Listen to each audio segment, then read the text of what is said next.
आज हम लोग देखने वाले हैं बिहार बोर्ड का जो हिंदी 100 मार्क्स है, इसका पहला चैप्टर जो है बातचीत पार्ट। इस पार्ट को हम लोग बहुत अच्छे से पढ़ेंगे, पूरा अर्थ हम लोग संपूर्ण अर्थ बहुत अच्छे से आज जानेंगे। मतलब आज के इस क्लास को आप देख लेते हो, इस चैप्टर से कोई भी प्रश्न, कोई भी क्वेश्चन, कोई भी टेंशन, कोई भी प्रॉब्लम आपको नहीं रहने वाली है। पूरा चैप्टर आपको बहुत अच्छे से समझ में आ जाएगी। पूरा चैप्टर आपको लाइन बाय लाइन आपको यहाँ पे पढ़ाएंगे, अच्छे से बताएंगे। जैसे कि आपके पास बुक होगा, ये वाला बुक दिंगत भाग 2, ये बिहार बोर्ड का ऑफिशियल बुक है जिससे आपको पढ़ना है पूरे साल। तो आज से हम लोग ने यहाँ पे पहला चैप्टर से स्टार्ट किया है, यानी आपको पता होगा कि कुल मिला के 13 चैप्टर्स गद्यखंड में, 13 चैप्टर्स पद्यखंड में। ठीक है, तो पहला चैप्टर से आज स्टार्ट किए हैं। आज से इस सीरीज को फॉलो करो और पूरा का पूरा हिंदी 100 मार्क्स हम आपको यहाँ पे अच्छे से इस चैनल पे कंप्लीट कर देंगे। तो बस आपको जुड़े रहना है चैनल से और लगातार डेली क्लास को, डेली इस सीरीज को फॉलो करना है। आपका हिंदी 100 मार्क्स बहुत अच्छे से कंप्लीट 0 to 100% पूरा तैयारी आपको यहां से करवा दिया जाएगा। जैसे कि आपका पहला चैप्टर है बातचीत, जो कि बालकृष्ण भट्ट जी द्वारा लिखा गया है। इस चैप्टर के आज हम लोग बहुत अच्छे से जितने भी पूरा है ना, सारा चीज आज हम लोग अच्छे से पढ़ के अच्छे से इसको खत्म करेंगे। और फिर आप देखना कि इस चैप्टर से कोई भी प्रश्न उत्तर या ऑब्जेक्टिव हो या सब्जेक्टिव हो, आपसे कैसे नहीं बनता है ना। तो चलो स्टार्ट करते हैं। तो मेरा नाम है आदित्य, चलिए आज के इस क्लास को शुरू करते हैं। तो स्टूडेंट देखो, सबसे पहले अगर बात करें, आपके बुक में बहुत छोटा छोटा टेक्स्ट में लिखा हुआ है सारा चीज। उसी टेक्स्ट को हम यहाँ पे बड़ा कर करके लिख दिए, अपना खुद का ये पीडीएफ बना के लाए ताकि आपको अच्छे से दिख सके। इसलिए हम आपको अपने पीडीएफ से पढ़ाएंगे, लेकिन इसमें वही सारा चीज लिखा हुआ है जो आपके बुक में प्रॉपर्ली लिखा हुआ है। तो आपके पास अगर बुक है, आप बुक को ओपन करके अच्छे से पढ़ सकते हैं। चलो हम लोग स्टार्ट करते हैं। सबसे पहले हम लोग चैप्टर स्टार्ट करें, उससे पहले हम लोग लेखक के बारे में जानना होगा। हम लोग को लेखक के बारे में बहुत अच्छे से समझना होगा, क्योंकि इससे क्या होता है, ऑब्जेक्टिव क्वेश्चंस आपके एग्जाम में बहुत ज्यादा देखने को मिलती है। इसलिए लेखक परिचय को पहले देख लेते हैं, उसके बाद चैप्टर को स्टार्ट करेंगे आज की इसी क्लास में। ओके, तो चलते हैं, स्टार्ट करते हैं। सबसे पहले यहां पे देखो, बातचीत जो है, चैप्टर का नाम क्या है? चैप्टर का नाम क्या है? चैप्टर का नाम हो जाता है बातचीत। ठीक है, ये हिंदी 100 मार्क्स का वेरी फर्स्ट यानी पहला चैप्टर है। ठीक है, फर्स्ट चैप्टर है जिसका नाम क्या है? बातचीत। इस बातचीत को लिखे कौन है? ये एक्चुअली में क्या है? ये एक्चुअली में ये निबंध है। कौन सा विद्या का है? ये ललित निबंध है, यानी आप बोल सकते हो कि ये निबंध है। ठीक है, ये निबंध है। इसको लिखे कौन है, यानी इसके निबंधकार कौन है? तो इसके निबंधकार हो जाते हैं स्वयं बालकृष्ण भट्ट जी। कौन हो जाते हैं? बालकृष्ण भट्ट जी। इनकी यहाँ पे तस्वीर भी देख रहे हो, यही है इस निबंध को लिखे हैं, बातचीत निबंध को इन्होंने ही लिखा है। ठीक है, इनके जन्म और निधन और इनका निवास स्थान, इस तीनों के बारे में एग्जाम में बार बार प्रश्न आती है। पूछा जाएगा कि बालकृष्ण भट्ट जी का जन्म कहाँ पे हुआ, निधन कहाँ पे हुआ, इनका निवास स्थान कहाँ पे है। तो ये तीनों चीज आपको अच्छे से ध्यान रखना है। इनका जन्म जो हुआ था 23 जून 1844 को, इनका निधन जो हुआ था 20 जुलाई 1914 को। ठीक है, उसके बाद इनका निवास स्थान कहां पे था? तो इलाहाबाद था, इलाहाबाद उत्तर प्रदेश। हालांकि अब इलाहाबाद का नाम चेंज होके प्रयागराज कर दिया गया है, तो ये आपको पता होगा। तो हो सकता है आपके एग्जाम में अब जो है इलाहाबाद नहीं देखने को मिले, प्रयागराज ऑप्शन में हो, तो आप प्रयागराज को टिक करोगे। ठीक है, तो ये हो गया। एक दो चीज टॉपिक और है जो कि इनसे संबंधित आपके परीक्षा में पूछी जाती है, या फिर आपको ये तो जानना ऑब्वियसली जरूरी है, आपके नॉलेज के लिए भी जरूरी है। ये क्या है कि माता और पिता का नाम क्या है? बालकृष्ण भट्ट जी के माता और पिताजी का क्या नाम है? ठीक है, तो बालकृष्ण भट्ट जी के माता का नाम है पार्वती देवी और पिता का नाम है बेनी प्रसाद भट्ट। ठीक है, याद रहेगा, बालकृष्ण भट्ट जी का माता का नाम है पार्वती देवी और पिता का नाम है बेनी प्रसाद भट्ट। पिताजी जो थे एक व्यापारी थे। ठीक है, पिताजी जो थे बेनी प्रसाद भट्ट जी, ये क्या थे? एक व्यापारी थे। और माता जो थे वो क्या थे? एक सुसंस्कृत महिला, जिन्होंने बालकृष्ण भट्ट के मन में अध्ययन की रुचि एवं लालसा जगाई। ठीक है, इनके माता जो है वो सुसंस्कृत महिला थी। ठीक है, और जिन्होंने बालकृष्ण भट्ट के मन में अध्ययन की रुचि एवं लालसा जगाई। ऑब्वियसली जैसे महात्मा गांधी जी भी बताए हैं कि हर बच्चों को, हर विद्यार्थियों को वैसी महिलाओं के संपर्क में आना चाहिए जो सुसंस्कृत और चरित्र जिसका निष्कलुष हो। तो ऑब्वियसली देख रहे हो कि इनके माता जो है पार्वती देवी, ये सुसंस्कृत महिला हैं। ठीक है, ये सुसंस्कृत महिला हैं। तो इनके संपर्क में इनके बेटा थे, तो यानी बालकृष्ण भट्ट जी थे। तो इनको क्या मिला? अध्ययन की रुचि एवं लालसा उनसे मिला। ठीक है, तो ये आपको एग्जाम में अगर पूछा जाए कि बालकृष्ण भट्ट जी को अध्ययन की रुचि एवं लालसा किसने जगाई? उनकी माता ने। माता का क्या नाम है? पार्वती देवी। ठीक है, तो याद रहेगा। अब चलो देखो, इनके शिक्षा कहां से इनको मिली। ठीक है, इनको जो है बालकृष्ण भट्ट जी को शिक्षा कहां से मिली? तो देखो, प्रारंभ में संस्कृत का अध्ययन इन्होंने किया। 1867 में प्रयाग के मिशन स्कूल में एंट्रेंस की इन्होंने परीक्षा दी थी, ठीक है, शिक्षा इनको यहाँ से मिला। उसके बाद इनकी वृत्ति क्या है, तो वृत्ति देखो, मतलब ये कहाँ कहाँ काम किए, क्या क्या इनका योगदान रहा था अपने जीवन काल में, वो देखो। 1869 से लेकर 1875 तक प्रयाग के मिशन स्कूल में अध्यापन इन्होंने किया, पढ़ाया, ठीक है।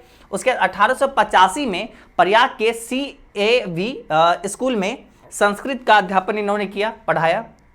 जैसे कि आपको पता है संस्कृत का अध्ययन इन्होंने किया था तो ये पढ़ाना स्टार्ट किए। उसके बाद 1888 में प्रयाग की कायस्थ पाठशाला इंटर कॉलेज में अध्यापक ये नियुक्त हुए। कब हुए थे नियुक्त? 1888 में, ठीक है। तो ये आपको याद रखना है, इनकी कुछ वृत्ति है। तो ये सब चीज़ आप अपने कॉपी में नोट डाउन कर सकते हैं, ये सब चीज़ आप अपने कॉपी में नोट डाउन करके रखेंगे, ज़्यादा अच्छा होगा आपके लिए, ठीक है। क्योंकि बाद में आपको ये सब चीज़ ऑब्वियसली लिखना पड़ेगा ही पड़ेगा, क्योंकि आपको ये याद करना होगा, ठीक है। एग्जाम तक आपको ये सारा चीज़ एक एक करके याद रहना चाहिए ऑब्वियसली। तो आपको अभी से ये सब कॉपी में नोट डाउन कर लेना है, जो जो चीज़ जरूरी है। लेखक पर्चे को तो नोट डाउन कर ही लो, ठीक है।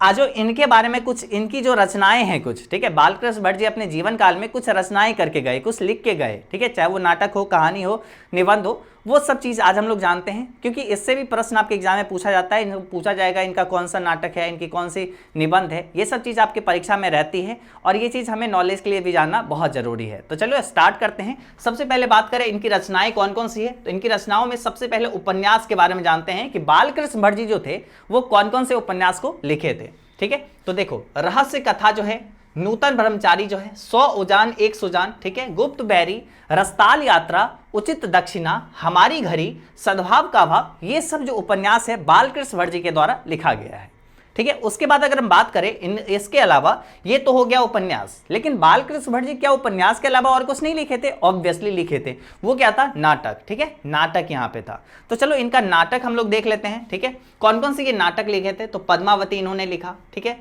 किरतार जुर्निये इन्होंने लिखा। उसके बाद यहाँ पे है बेनी संहार इन्होंने लिखा, शिशुपाल वध, नल दमयंती या दमयंती स्वयंवर जो है बहुत ही महत्वपूर्ण रचना है, ठीक है, ये नाटक इन्होंने ही लिखा, ठीक है। शिक्षादान, चंद्रसेन, सीता वनवास, पतित पंचम, ठीक है, मेघनाथ वध, कट्टर सूम की एक नकल, ठीक है, बृहन्नला, उसके बाद इंग्लैंडेश्वरी और भारत जननी, भारतवर्ष और कली, ठीक है, 2 दूरदेशी, और उसके बाद है एक रोगी और एक वैद्य, रेल का विकट खेल और बाल विवाह आदि। ये सब इनके कुछ नाटक हैं, है ना, महत्वपूर्ण नाटक है जो कि यहाँ पे दिया गया है। ये सब चीज़ आपको याद रखना है, तो आप अपने कॉपी में मैक्सवेल इसको नोट डाउन कर लिए होंगे, ठीक है। अब देखो इसके अलावा इनके कुछ प्रहसन है, जैसे कि जैसा काम वैसा परिणाम, ठीक है, जैसा काम वैसा परिणाम इनका एक प्रहसन है, ठीक है, नई रोशनी का विष, उसके बाद आचार विडंबन आदि, ठीक है, ये सब इनके कुछ प्रहसन है। बोलोगे भैया प्रहसन क्या होता है? तो एक ऐसा निबंध का प्रकार होता है जिसमें क्या होता है कि मतलब हंसने के लिए बनाया जाता है, उसको पढ़ के हंसी आती है ना, उसमें थोड़ा सा जोक्स वगैरह रहता है ना, वो उस टाइप का थोड़ा सा उसमें रहता है, तो उसको कहते हैं प्रहसन, ठीक है।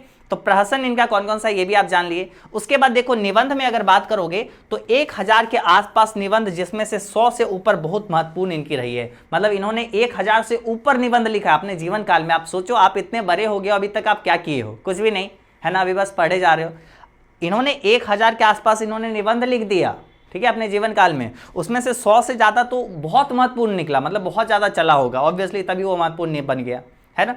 तो इनके बारे में अभी हम लोग बहुत सारा चीज़ के बारे में जाने कि भाई ये जो है मतलब इनका जन्म कब हुआ, निधन कब हुआ, इनके माता पिता का नाम क्या है, ये कहाँ पे निवास स्थान था इनका, उसके बाद ये क्या पढ़े, कब पढ़े, ठीक है। उसके बाद इनकी सारी रचनाओं के बारे में हम लोग जान लिए, है ना। तो मतलब लेखक परिचय से, यानी कुल मिला के बात करें, बालकृष्ण भट्ट जी से जितना भी सवाल आपके एग्जाम में, आपसे परीक्षा में पूछा जाएगा, वो आप अच्छे से बना लोगे।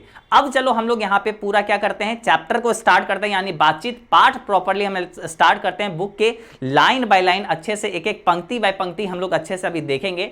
उम्मीद करते हैं आपको ये वीडियो बहुत पसंद आ रहा होगा। अगर ऐसा है तो आप इस वीडियो को लाइक कर लीजिए, साथ ही साथ चैनल को सब्सक्राइब कर लीजिए और लगातार आप इस चैनल से जुड़े रहिए। पूरा इंग्लिश आपको अच्छे से कंप्लीट करवाएंगे, ठीक है। तो यहाँ पे पूरा हिंदी जो है आपका वो पूरा कंप्लीट करवाएंगे, ठीक है। तो चलो हम यहाँ पे क्या करते हैं, यहाँ पे अब हम चैप्टर को स्टार्ट करते हैं। सबसे पहले चैप्टर को हम स्टार्ट करें उससे पहले थोड़ा सा आप ये जान लो कि ये बातचीत पाठ जो है आखिर इसमें क्या चीज का चर्चा किया गया है। देखो हम लोग बोलते हैं, है ना, हम लोग के अंदर क्या है, एक शक्ति है, वाक शक्ति, बोलने की क्षमता। अभी हम बोल रहे हैं तो आप सुन रहे हो, है ना।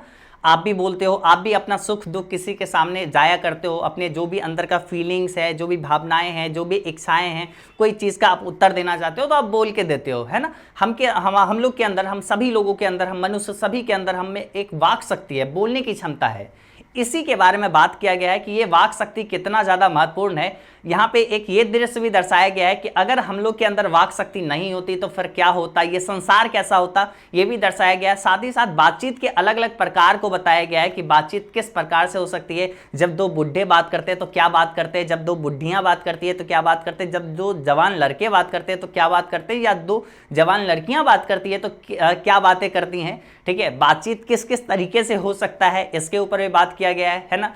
फिर ऐसा भी होता है कि हम किसी के यहाँ बातचीत के लिए जाते हैं, वो गुस्सा हो जाता है, कोई चीज़ मतलब या तो हमको उतना आदर सत्कार नहीं मिलता है तो हमारे मन में ठेस पहुँचता है, या हमारे यहाँ ही कोई आया तो हम उसका आदर सत्कार नहीं कर पाए तो उसके मन में ठेस पहुँचता है। तो इसका क्या उपाय है, क्या मतलब बातचीत के बारे में ओवरऑल ना बहुत अच्छे से बात किए हैं। ये बहुत ही ऐसा चीज़ है जो मर्म को छू जाने वाली मतलब एक निबंध है, इसीलिए इसको ललित निबंध भी कहा गया है। आज हम इसको चैप्टर को स्टार्ट करते हैं। ओवरव्यू तो आप समझ लिए कि इस चैप्टर में वाक शक्ति के ऊपर जोर दिया गया है, बोलने की क्षमता जो है इसका क्या महत्व है हमारे जीवन में, इसको यहाँ पे बहुत अच्छे से दर्शाया गया है। तो चलो स्टार्ट करते हैं। होप सो आप ओवरव्यू समझ गए होंगे। अब चैप्टर को स्टार्ट करते हैं। अगर आपके पास ये वाला बुक है तो ये वाला बुक जो है, इसमें जो आपका लाइन है ना, पहला लाइन से आप स्टार्ट करोगे, वही जो यहाँ पे पहला लाइन लिखा हुआ है वही यहाँ पे पहला लाइन लिखा हुआ है। ठीक है, मतलब कंप्लीट ये सारा चीज को हम बड़ा बड़ा टेक्स्ट में करके खुद से लिए लिख के लाए ताकि आपको अच्छे से दिखे, आपको पढ़ने में जरा सा कोई सा थोड़ा सा भी दिक्कत नहीं हो, इसके लिए यहाँ पे किया गया। चलो स्टार्ट करते हैं। सबसे पहले देखो बातचीत पाठ में तो वाक शक्ति के ऊपर जोर दिया ही गया है। पंक्ति कैसे स्टार्ट होता है इसके ऊपर जोर देते हैं। ठीक है, देखो चैप्टर स्टार्ट होता है, इसे तो सभी स्वीकार करेंगे कि अनेक प्रकार की शक्तियां जो वरदान की भांति ईश्वर ने मनुष्य को दी है, उसमें वाक शक्ति भी एक है। ठीक है, सही बात है। क्या बोला गया, इसे तो सभी स्वीकार करेंगे, हर कोई इसको क्या करेंगे, स्वीकार करेंगे कि अनेक प्रकार की शक्तियां जो वरदान के भांति ईश्वर ने मनुष्य को दी है, बहुत सारी शक्तियां वरदान के रूप में ईश्वर ने मनुष्य को दी है। जैसे हम लोग अपना हाथ इधर से उधर कर सकते हैं, कुछ चीज़ सूंघ सकते हैं, कुछ चीज़ सुन सकते हैं, है ना, चल फिर सकते हैं। तो ये सब क्या है, ईश्वर ने हमें ये वरदान के भांति मनुष्य को दी है ना। उसमें वाक शक्ति भी एक है, ये बोलने की क्षमता जो है, हम लोग बोल पाते हैं, ये भी तो शक्ति है ना, जो ईश्वर के रूप में, ईश्वर हमें वरदान के रूप में दिए हैं, तो ये वाक शक्ति भी एक है उस वरदान में। ठीक है, यदि मनुष्य की और इंद्रियां अपनी अपनी शक्तियों के विकल रहती और वाक शक्ति मनुष्य में ना होती तो हम ना जाने इस गूंगी सृष्टि का क्या हाल होता। ठीक है, यहाँ पे बताया गया कि देखो भाई, सारा चीज सूंघने सुनने ये सारा चीज हम लोग के अंदर चल रहा होता, बस एक वाक शक्ति अगर हमारे अंदर नहीं दिया रहता, यानी वाक शक्ति यानी बोलने की क्षमता, अगर हम लोग के अंदर बोलने की क्षमता सिर्फ नहीं दिया होता तो पता नहीं इस गूंगी सृष्टि का क्या हाल होता, कैसा हो जाता, है ना। तो ये दर्शाया गया है। सब लोग लुंज पुंज से हो मानो कोने में बैठा दिए गए होते, और जो कुछ सुख दुख अनुभव हम अपनी दूसरी इंद्रियों के द्वारा करते हैं, उसे अवाक होने के कारण आपस में एक दूसरे से कुछ ना कह सुन सकते। ठीक है, सही बात था कि हम अंदर हम जैसे कोई भी चीज़ सुनते हैं या कोई भी चीज़ जानते हैं, समझते हैं, सूझबूझ जो है, ये सब चीज़ हम एक दूसरे के साथ शेयर करते हैं, अपने कोई भी पड़ोसी या किसी के साथ बैठ के बातचीत करते हैं, उसको बताते हैं अपने सुख दुख, अपनी भावनाएं, अपनी इच्छाएं जाहिर करते हैं उसके सामने, है ना। तो ये नहीं कर पाते अगर हमारे अंदर वाक शक्ति नहीं होती, तो हम लोग बस लुंज पुंज होके एक कोने में बैठा दिया जाता, बस ऐसा ही होता, है ना। तो ये यहाँ पे पूरा बताया गया है। उसके बाद आगे देखो यहाँ पे क्या बात है। चलो यहां से हम लोग को आगे स्टार्ट करना है। इस वाक शक्ति के देखो, इस वाक शक्ति के अनेक फायदों में स्पीच, वक्तृता और बातचीत दोनों है। ठीक है, अब थोड़ा सा हम आपको ये समझाने के लिए, पंक्ति समझाने के लिए एक दो शब्द दिया गया है आपके बुक के सबसे लास्ट में, यानी चैप्टर जब एंड होता है तो वहां पे दिया रहता है। हर चैप्टर जब एंड होता है तो चैप्टर के लास्ट में ये दिया रहता है। ठीक है, यानी कुछ शब्द हैं, शब्द निधि जिसको कहते हैं। ये शब्द कुछ ऐसे शब्द हैं जो कि आमतौर पे बच्चे नहीं समझ पाते हैं इसका मतलब, इसलिए बुक में अलग से इसका हिंदी मतलब दे दिया गया है। जैसे कि वक्तृता, जैसे यहाँ वक्तृता है तो वक्तृता का मतलब क्या होता है, बोलने की कला, यानी भाषण देने की कला। ठीक है, उसी प्रकार से पुलपित का मतलब क्या होता है, पुलपित का मतलब होता है पायदान। ठीक है, पुलपित का मतलब पायदान, एक एक करके उसको कहते हैं पुलपिट यानी पायदान, ठीक है। पुण्यवाचन यानी उसको कहते हैं धार्मिक कर्मकांड में मांगलिक श्लोक पढ़ना, ठीक है। पुण्यवाचन मतलब धार्मिक कर्मकांड में क्या होता है, मांगलिक श्लोक पढ़ना। नांदी पाठ का मतलब होता है नाटक के प्रारंभ में मंगल पाठ, ठीक है। खामखा मतलब बेमतलब, ठीक है, बेवजह, यूं ही, ठीक है। संलाप का मतलब होता है हार्दिक बातचीत। संजीदगी का मतलब होता है गंभीरता। बेकदर का मतलब होता है सम्मानहीन, ठीक है। आभ्यंतरिक का मतलब होता है हार्दिक और आंतरिक, ठीक है। निरस्त का मतलब होता है बंद कर देना, स्थगित कर देना। फॉर्मेलिटी का मतलब होता है औपचारिकता, ठीक है। लियाकत का मतलब होता है योग्यता, है ना। ये कुछ शब्द निधि है जो कि बहुत महत्वपूर्ण है, इसके बारे में अभी आगे हम लोग जानेंगे। पहले आप इतना तो समझ लिए कि वक्तृता का मतलब होता है बोलने की कला, भाषण देने की कला। अब देखो हम लोग यहाँ पे जो देख के गए थे, यहाँ पे जो हम लोग देख के गए थे, इसमें वो वक्तृता शब्द आएगा, ठीक है। इस वाक शक्ति के अनेक फायदों में स्पीच, वक्तृता और बातचीत दोनों हैं, है ना। मतलब वाक शक्ति के बहुत सारे फायदा हैं। वाक शक्ति में हम लोग स्पीच भी देते हैं, है ना, और वक्तृता और बातचीत ये सब कुछ आते हैं, है ना। स्पीच हम कहीं पे जाके देते हैं, लेडीज एंड जेंटलमैन, एकदम एकदम बहुत अच्छे से भाषण, माइक लगा हुआ है, हम जाके वहाँ पे भाषण दे रहे हैं, बहुत सारे लोग कुर्सी पे बैठे हुए या खड़े हैं, है ना, उसको स्पीच कहते हैं। वक्तृता मतलब बोलने की क्षमता, भाषण देने की क्षमता, बातचीत, है ना, ये दोनों हैं, मतलब ये दोनों हैं, ठीक है। वक्तृता और बातचीत दोनों हैं, ठीक। किंतु स्पीच से बातचीत का ढंग ही निराला है। मतलब ढंग ही निराला है मतलब क्या, स्पीच के कंपेयर में बातचीत बहुत ही ज़्यादा अच्छा है। यानी यहाँ पे बोला गया है स्पीच से बातचीत का ढंग ही निराला है, मतलब बातचीत बहुत अच्छा है, ठीक है। स्पीच के सामने में अगर बात करें तो बातचीत में वक्ता को नाच खराज जाहिर करने का मौका नहीं दिया जाता है कि वह बड़े अंदाज से गिन गिन कर पांव रखता हुआ पुलपिट पर जा खड़ा होता है और पुण्यवाचन या नांदी पाठ की भांति घड़ियों तक साहबान, मजलिस, चेयरमैन, लेडीज एंड जेंटलमैन का बहुत सी स्तुति करावे और तब किसी तरह वक्तृता का आरंभ करे, है ना। यहाँ पे बोला गया है कि यहाँ पे स्पीच के कंपेयर में, स्पीच की तुलना में बातचीत का ढंग ही निराला है, मतलब बातचीत बहुत अच्छा है। स्पीच में क्या होता है कि लोग जो आते हैं वो बहुत शुरू में क्या करते हैं, एक तो मतलब गिन गिन कर पाँव रखते हैं, हर शब्द चुन चुन के लाते हैं, ठीक है, चुन चुन के लाते हैं, बहुत सोच समझ के बड़े अलग अंदाज में वहाँ पे पेश आते हैं और पुलपिट पर खड़ा होते हैं, तब जाके मतलब एक तरीके से बहुत अच्छे, मतलब जब बहुत अच्छे अच्छे शब्दों का प्रयोग करते हैं तब एक तरीके से वो नॉर्मल स्थिति में आते हैं और बहुत ही ज़्यादा पुण्यवाचन, जैसे कोई भी धार्मिक कांड हो रहा है बोले तो जैसे, तो वहाँ पे कुछ मांगलिक पाठ पढ़ रहा जाता है, तो वैसे ही कुछ भाषण दे रहा होता है ना, तो शुरू में बहुत सारा चीज़ पढ़ा जाता है, नांदी पाठ पढ़ा जाता है, ये सब चीज़, मतलब कहने का मतलब क्या हुआ कि बहुत सारा चीज़ ऐसा शब्द है जिसका प्रयोग बेवजह है, यूं ही किया जाता है ना। तो वो यहाँ पे बताया जैसे स्पीच में क्या होता है, ये बताया गया कि स्पीच में क्या होता है। जैसे हम ही कहीं पे गए तो कैसे स्टार्ट करते हैं, ladies and gentleman welcome to the show, आप सभी का इस शो में स्वागत है। पहले ये सब क्या है, लेडीज एंड जेंटलमैन, ये सब क्या है, ये सब बेवजह किया जाता है, ठीक है, यूं ही किया जाता है स्पीच में, है ना। तो ये सब क्या है, ये सब समय बर्बाद होता है। वही बातचीत में ऐसा नहीं होता है, बातचीत में सीधा हमको जो जिससे कहना है वो हम जाके कह देते हैं, लेकिन स्पीच में प्रॉपर बोला जाता है, पीछे वाले लोगों को हमारी आवाज़ आ रही है, पहुंच पा रही है, नहीं पहुंच पा रही है, आप हाथ उठा के हमें बताइए, ऐसा चलता है ना, ऐसा होता है, ठीक है, स्पीच में ऐसे ही होता है। तो वो सब यहाँ पे बताया गया है कि स्पीच के तुलना में बातचीत का ढंग ही निराला है, ठीक है। आगे यहाँ पे बोला गया, जहां कोई मर्म या नोक की चुटीली बात वक्ता महाशय के मुख से निकली तो ताली ध्वनि से कमरा गूंज उठा, है ना। जैसे स्पीच में क्या होता है कि जहां महाशय जो बोल रहे होते हैं ना माइक पे, अगर वो कोई वैसा बात बोले तो एकदम पूरा हॉल, पूरा घर जो एकदम तालियों से भर जाता है ना। तो ये यहाँ पे बताया गया है, ठीक है। और इसलिए वक्ता को खामखा, मतलब जो भी वक्ता होता है जो माइक पे बोल रहा था ना, उसको खामखा यूं ही बेवजह ढूंढ कर कोई ऐसा मौका अपनी वक्तृता में लाना ही पड़ता है जिससे करतल ध्वनि आवश्यक हो। इसलिए जो बोलने वाला रहता है ना, जो महाशय रहता है, जो वक्ता रहता है, वो क्या करता है, अब ढूंढ ढूंढ कर ऐसे ही शब्द लाता है जानबूझकर कि लोग ताली बजाए, है ना। ऐसा शब्द ढूंढ ढूंढ के लाता है कि लोग हंसे उस पर, लोग इंजॉय करें उस चीज़ को। तो उसको ऐसा, मतलब ऐसा शब्द बेवजह खामखा लाना पड़ता है, ठीक है।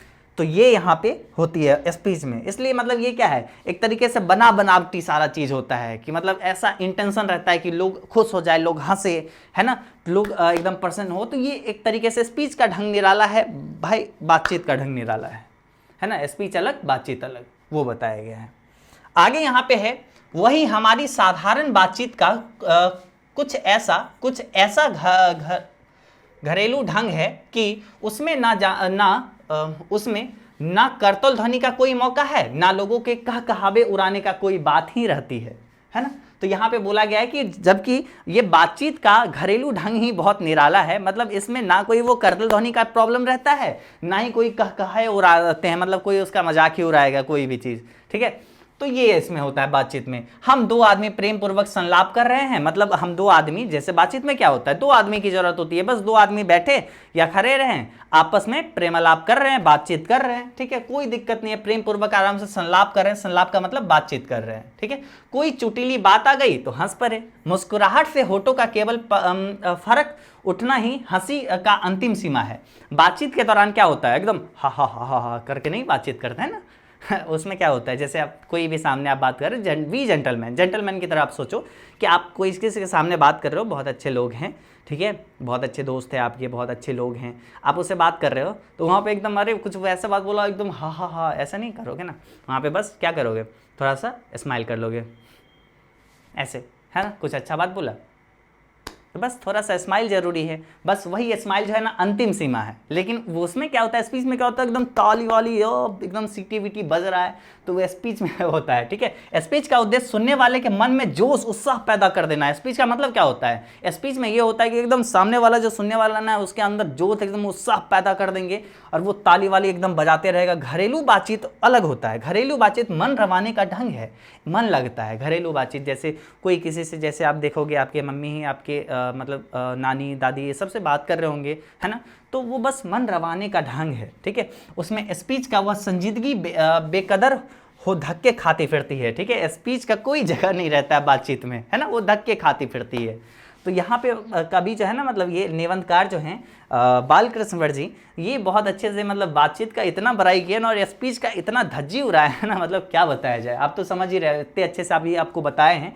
होप सो आपको मतलब हम जो तरीके से हम समझा रहे हैं ना, आई होप कि आप लोग उसी अंदाज में उसी तरीके से इसको समझ पा रहे होंगे। और यकीन मानो जब आप इस चैप्टर को देखोगे, वन ऑफ द बेस्ट आपको ये वीडियो भी लगेगी और वन ऑफ द बेस्ट ये क्लास लगेगी। और इसके अलावा आपको कभी इस चैप्टर का पूरा अर्थ संपूर्ण किसी और टीचर या कहीं और से देखने की जरूरत पड़ेगी ही नहीं पड़ेगी, क्योंकि हम इसका एक एक पॉइंट, एक एक चीज़ों को बहुत अच्छे से यहाँ पे बता रहे हैं और हर चीज़ों को कोशिश कर रहे हैं अपना 100% देके आपको समझाए। बस आपसे एक एक्सपेक्टेशन आपसे बस इतना है कि आप अपना 100% देके इस क्लास को करोगे और लास्ट में आप हमें बताओगे कि ये क्लास, ये वीडियो आपको कैसा लगा, कितना अच्छा रहा, ये हम आपसे लास्ट में एक्सपेक्ट करेंगे कि आप लिख के कमेंट करके जाओगे, है ना। तो अभी बस इस क्लास को देखते चलो। और यहाँ पे देखो क्या है, जहां आदमी को अपनी जिंदगी मजेदार बनाने के लिए खाने पीने चलने फिरने आदि की जरूरत होती है, वहां बातचीत की भी उसको अत्यंत आवश्यकता है ना। जैसे कि हमको पता है कि हर आदमी को मतलब जिंदगी को मजेदार अगर बनाना है तो उसके लिए बहुत सारा चीज जरूरी होता है, चलना फिरना, घूमना फिरना, खाने पीना,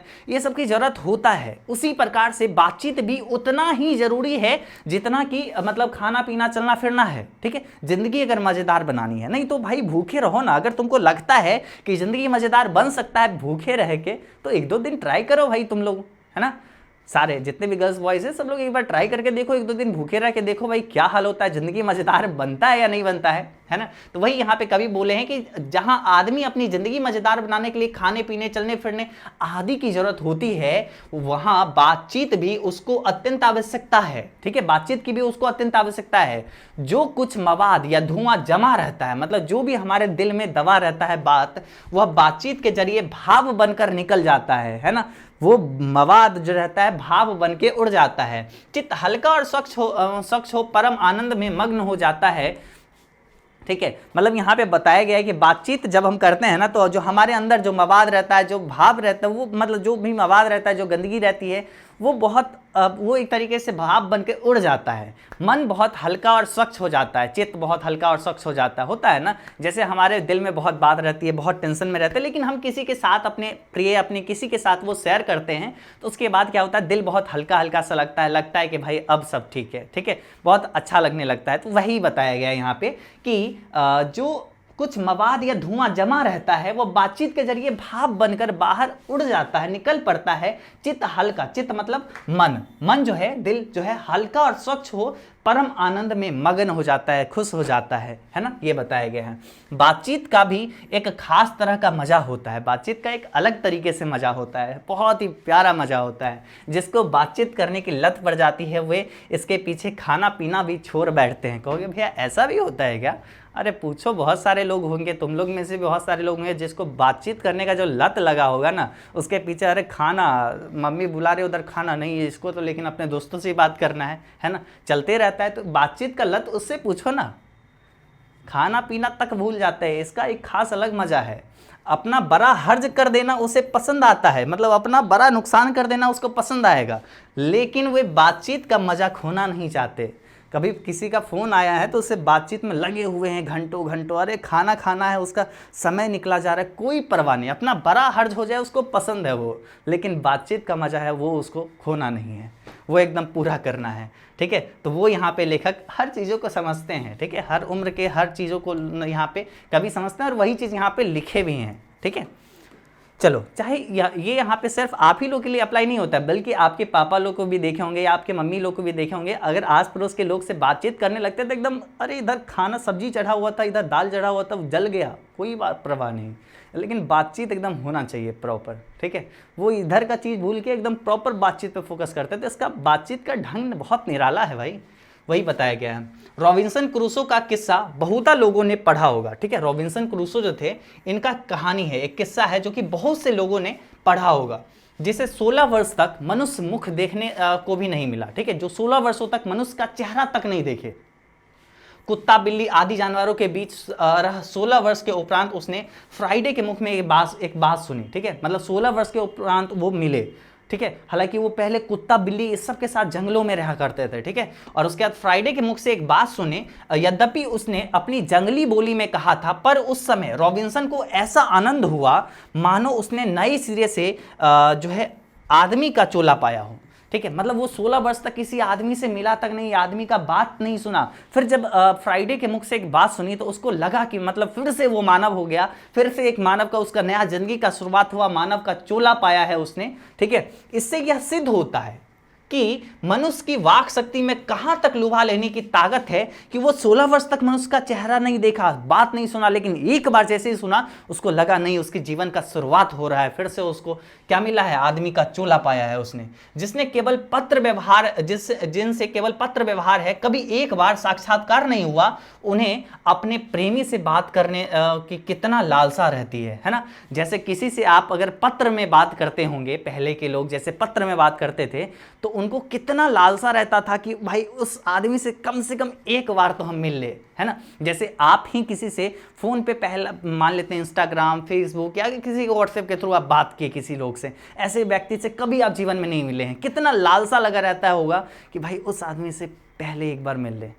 या फिर होता है ना कभी, जैसे हम ही लोग के साथ होता है, जैसे टीचर स्टूडेंट हम लोग कभी मिलते नहीं है ना। जैसे हम लोग अपना स्टूडियो पे पढ़ाते, आप अपने घर बैठे पढ़ते हैं, होता है ना कि हमें भी ऐसा अपने दिल में रहता है कि हम आपसे आके मिले, पर्सनली आपसे आके मिले कि आपका पढ़ाई कैसा है, आपसे पर्सनली आपके पास बैठ के हम बातचीत करें कि आपका तैयारी कैसा है। हम भी चाहते हैं कि अपने बच्चों, अपने स्टूडेंट, अपने जितने भी विद्यार्थी हैं उन सब से मिले, है ना। बहुत लालसा रहता है, हम लोग आज तक कमेंट वगैरह में ही बातचीत किए हैं, है ना, तो ये बहुत ज़्यादा मन रहता है। तो वही यहाँ पे बताया गया है, आपके अंदर भी यही होगा कि भैया से जरूर एक बार मिले, आदित्य भैया से जरूर एक बार मिलेंगे तो अच्छा लगेगा, सारा चीज़ बात करेंगे, है ना, ये लालसा लगी रहती है। वही चीज़ यहाँ पे बोले हैं कि जैसे पत्र व्यवहार में बातचीत हुआ, एक बार भी साक्षात्कार नहीं हुआ, उन्हें अपनी प्रेमी से बातें करने का कितना लालसा लगा रहता होगा। अपना आभ्यंतरिक भाव, मतलब अंदर का भाव जो है दूसरे पर प्रकट करना और उसका आशय आप ग्रहण कर लेना शब्दों के ही द्वारा हो सकता है। मतलब कोई आप अपने अंदर का बात बता रहा है और आप सुन रहे हो, तो वो शब्दों के माध्यम से जो बता रहा है उसी के कारण ये पॉसिबल हो रहा है कि उसके अंदर की जो उसके आंतरिक भाव जो है उसको आप समझ पा रहे हो, तो ये शब्दों के कारण ही पूरा हो रहा है। ठीक है, सच है जब तक मनुष्य बोलता नहीं तब तक उसका गुण दोष प्रकट नहीं होता। ठीक है, तो यहाँ पे बेन जॉनसन का यह कहना है कि बोलने से मनुष्य का रूप का साक्षात्कार होता है, बहुत ही उचित जान पड़ता है। ठीक है, सही बात यहाँ पे बोला गया है कि बेन जॉनसन जी ये कहते हैं, बेन जॉनसन जी का मत ये है कि बोलने से ही मनुष्य के रूप का साक्षात्कार होता है। जब तक मनुष्य बोलता नहीं है तब तक उसके बारे में जान नहीं पाते हैं, ना। ये बहुत ही उचित आज जान पड़ता है कि आज अगर हम किसी से भी मिलते हैं तो जब तक हम उसको जानेंगे नहीं, जब तक वो कुछ बोलेगा नहीं तो हम उसके बारे में कैसे जानेंगे। मानो किसी व्यक्ति से आप पहला बार मिले हो, उसके बारे में आप कुछ नहीं जानते हो, वो आपके पास आके बैठ गया, ठीक है, कुछ नहीं बोल रहा है, तो आप उसके हुलिया हाव भाव से कितना जान पाओगे? नहीं जान पाओगे ज़्यादा, ठीक है, बहुत कम ही जान पाओगे। लेकिन जब वो आके आपसे बातचीत करेगा, 1 घंटा 2 घंटा बात करेगा, तो आप उसको काफ़ी हद तक जान जाओगे। तो यही से बोलने से मनुष्य के रूप का साक्षात्कार होता है कि वो कैसा आदमी है, ठीक है, वो कैसा व्यक्ति है। ठीक, आगे चलो, आगे देखते हैं यहाँ पे क्या है। आगे यहाँ पे है, इस बातचीत का सीमा 2 से लेकर वहां तक रखी जा सकती है जहां तक उसकी जमता मीटिंग या सभा न समझ ली जाए। ठीक है, मतलब ये 2 व्यक्ति बातचीत करने बैठते हैं, 2 से वहां तक हो सकता है, 3 व्यक्ति, 4 व्यक्ति, 5 व्यक्ति। जमता मीटिंग यानी जो सभा होता है ना, जहां पे लोग बैठ के सभा करते हैं, उतना तक बातचीत की सीमा है, उतना व्यक्ति बैठ के बातचीत कर सकते हैं।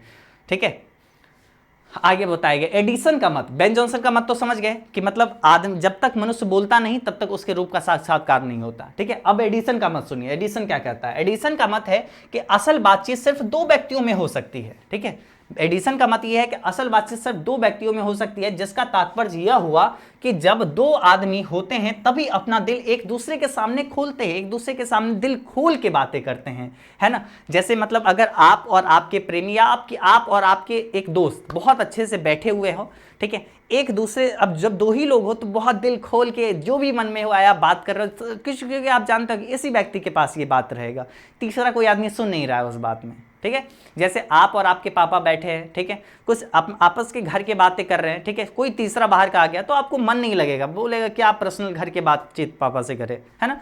तो वही यहाँ पे बताया गया कि जब 2 व्यक्ति रहते हैं तभी अपना दिल खोल कर एक दूसरे के सामने बातें करते हैं, है ना। जब 3 हुए तब वह 2 की बातें कोसों दूर गई। जब ही 3 लोग हुए तब वो 2 की बात नहीं रह गई, तब वो बात जो चल रहा था ना वो कोसों दूर चला गया। जैसे हम राम और श्याम, ठीक है, हम आपसे बात कर रहे थे उधर श्याम के बारे में, ठीक है, बोल रहे थे कि श्याम एक बहुत अच्छा लड़का है, लेकिन पता है वो उसका 2-3-4 आदत है बहुत खराब है। ऐसे श्याम आ रहा था, ठीक है, श्याम आ रहा है, हम दोनों बातचीत कर रहे हैं, हम उसका शिकायत कर रहे हैं कि श्याम का कुछ 2-3 आदत है ना बहुत खराब है, पता है वो ऐसे ऐसे ये कर रहा था। श्याम आया, पता है श्याम जो है ना बहुत अच्छा है, अरे श्याम भाई तुम तो मतलब कमाल कर दिया आज क्लास में, एकदम तुरंत जज्बात बदल दिए, बात बदल दिए, है ना, एकदम इन्होंने वक्त बदल दिया, जज्बात बदल दिए, जिंदगी बदल दी।